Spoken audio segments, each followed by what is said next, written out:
मैं ये चाहता हूँ कि आप इस पे कुछ दृष्टि करें, टिप्पणी करें कि कबीर साहब आजीवन मठ और मंदिर, आडंबर, जप, तप, इन सब का विरोध करते रहे। उपवास और तमाम तरह की चीज़ें, 5 वक्त की नमाज और ये सारी चीज़ों का उन्होंने विरोध किया है। लेकिन उनके बाद आज मठ, वो मठ की जो परंपरा, वो गद्दी, वो पद की वो एक होड़, वो चेला और शिष्य वाला, ये क्यों ऐसा? इस पे आप क्या विचार रखते हैं? आप बहुत फंसाते हैं ऋषभ। नहीं, फंसा नहीं। आप जो है अपनी बातों में बहुत अच्छे से ट्रैप करते हैं भाई, ये गलत बात है। नहीं नहीं, मैं सीधा साधा आदमी, आप मुझे फंसा रहे हैं। अच्छा,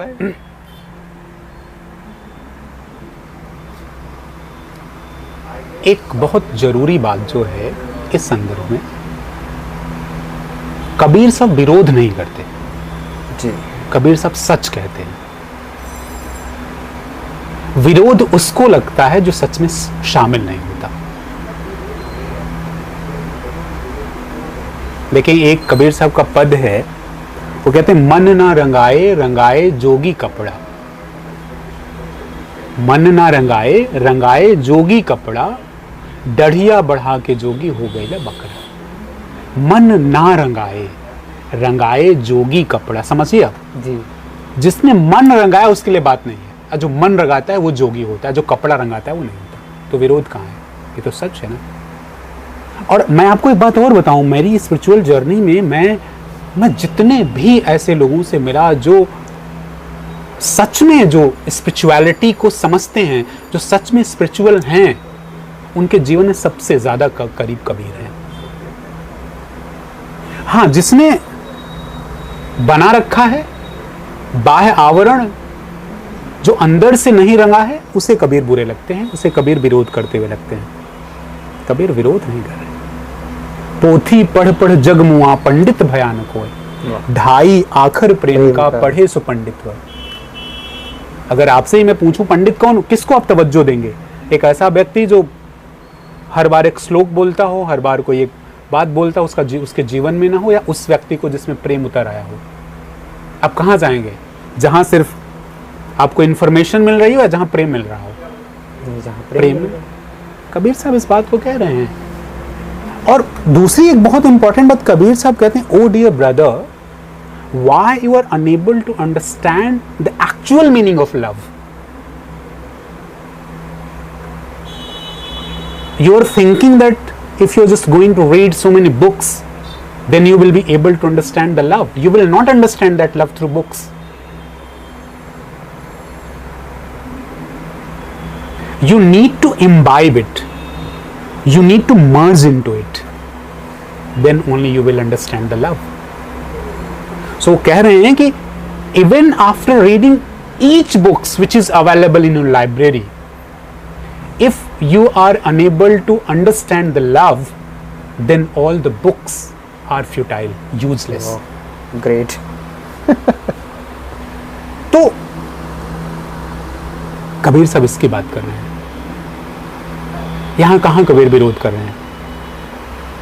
और अगर कबीर साहब ये कह रहे हैं कि काकर पाथर जोरी के मस्जिद लई चनाए, ताचढ़ी मुल्ला बांग दे का बहिरा हुआ खुदाए जी, तो मुझे बताए ना कोई। सच तो है, किस बात का चिल्लाना भाई? किस बात का चिल्लाना? क्या वो सुन नहीं पा रहा है? अगर वो सुन पा रहा है तो चिल्लाने की जरूरत क्या है? या कबीर साहब जब कह रहे हैं कि पाथर पूजे हर मिले तो मैं पूजू पहाड़, कहां इसमें विरोध कहां है? पाथर पूजे हर मिले तो मैं पूजू पहाड़, ताते घर की चाके भली पीस खाए संसार।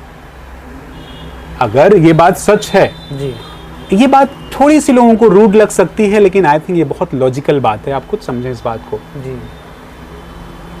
पत्थर की मूर्तियां कौन बनाता है? हम बनाते हैं, प्राण प्रतिष्ठा भी हम ही करते हैं, पूजा भी हम ही करते हैं। बस बात खत्म। तो विरोध कहां है? तो सच है। सो कबीर साहब विरोध नहीं कर रहे हैं। कबीर साहब सच को एक्चुअल कसौटी पे बता रहे हैं आपको। आप सारे शास्त्र पढ़ डालिए, सब कुछ पढ़ डालिए, अंत में आपको समझ में यही आता है कि सबसे टॉप वही राम है जो कबीर बात कर रहे हैं, जिसकी निर्गुण राम। और इसकी बात सब करते हैं। आचार्य शंकराचार्य भी इसकी बात कर रहे हैं, रामानुज भी इसकी बात कर रहे हैं।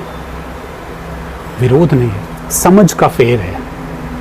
और एक बात और जी, कबीर साहब के नाम पर जो एक बितंडा लोग खड़ा कर रहे हैं, एक्चुअली मैं इसको ऐसे कहूंगा कि कबीर साहब को भुनाने की कोशिश। आज हर आदमी गिटार लेके कबीर गा रहा है। मुझे कोई गुरेज नहीं है, गाए, बहुत अच्छी बात है, गाना ही चाहिए, कबीर सबके हैं, लेकिन उस गाने के पीछे क्या है ये शायद लोगों को समझ में नहीं आ रहा। वो समझना है। एक बड़ी जमात खड़ी है जो खूब एंजॉय कर रही है, मत कर माया का अपमान, मत कर काया को अभिमान, देन फिर वो, और सब उसी का अभिमान है। किसी प्रोग्राम में जाने से पहले आपको 5 लाख 10 लाख 20 लाख चाहिए। बिल्कुल चाहिए। फिर तो आप अधिकारी ही नहीं है ना कबीर को गाने के, कबीर को कहने के। मैं तो ऐसे कहता हूं, सीधी सीधी बात। तो एक तरह से आज का जो समाज है वो कबीर साहब को भुनाने की कोशिश कर रहा है। उसे पता है कबीर एक नाम है, कहीं विरोध में बोलना है कबीर को बोल के निकल जाओ। हमें इस बात को भी देखना पड़ेगा कि कबीर कहां तक और कितने, क्योंकि कबीर साहब के बाद एक दूसरा और भी कबीर जुड़ जाता है, जो आपका अपना कबीर है, जो आपके अपने इंटरप्रिटेशंस हैं, जो आपकी अपनी परिभाषा हैं, और फिर आप कबीर साहब को पल्यूट करने लगते हैं। तो मैं फिर कहूँगा, कबीर विरोध नहीं करते, कबीर सच कहते हैं। बहुत सुंदर, कबीर विरोध नहीं करते, कबीर सच कहते हैं।